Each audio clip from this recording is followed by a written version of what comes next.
They have been invited to the coronation on May the 6th. Let's talk to Rupert Bell, TalkTV's royal commentator. Good morning to you. Good morning, Juliet. You didn't pay your £20 to watch it on Saturday evening. Yes, podcast. Well, I'd love to know if you paid it. Then you paid 20 quid. You watched the live podcast, and then you got a free book of Prince Harry. But you know, I got one of those already anyway because they're just hanging around everywhere, aren't they? There's plenty of spare copies about. Yes, indeed. Indeed. I have to say, once again, he's trying this sort of sympathy vote that he's trying to permanently get, that he is the only one who's got these problems.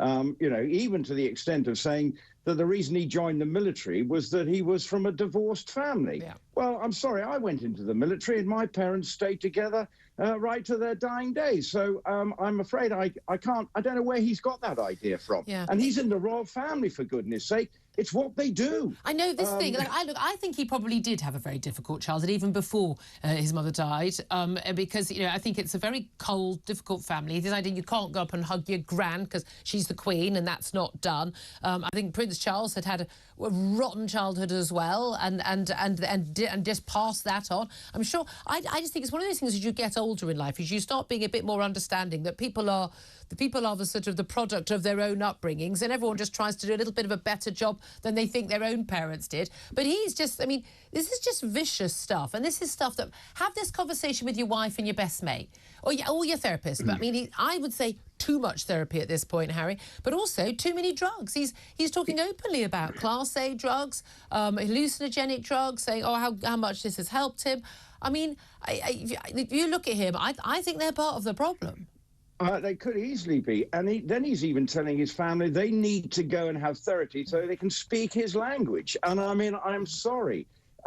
They might have issues, and the hugging issues. Well, as you say, people are of their background. My father wouldn't have known how to hug, but it just was what he was. He did that sort of upper class way. I'm not saying upper class, but that sort of traditional way of doing things. And that's the problem. Rupert, we know you're upper class. He suddenly thinks now that he needs to be. What? Sorry? We know you're upper class. Sorry, it's not a secret. Don't worry. No, but this is the thing. Okay, it's the bleating about stuff, which is actually the stuff of, many people's lives. And I'm not saying it's not worth talking about it, but it's the way he's doing it. Victim, victim, victim, victim. And again, when many more people are going through a lot worse than he is, I'm not saying you don't have a right to talk about it, but the moaning and the whinging from a multi-million-pound, was it 15-bedroom, 18-bathroom mansion in Montclair. Sorry, doesn't really fly with me. He's also, so we now know that there's been an email, a save the day, for the coronation to Meghan and Harry, and now there's negotiation about whether they come or whether they don't come. Surely they have to come, because they are nothing without the royal link.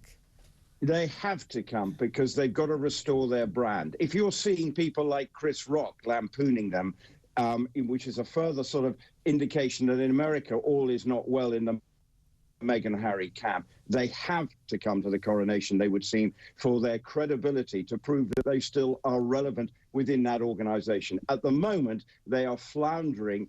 This victimhood is now playing against them, and they've got to reboot themselves. And coming to the coronation might be a quiet way of doing it. Not a quiet way, an obvious way of doing it. But the royal family are unhappy. Yes, we don't want to hear a word from them.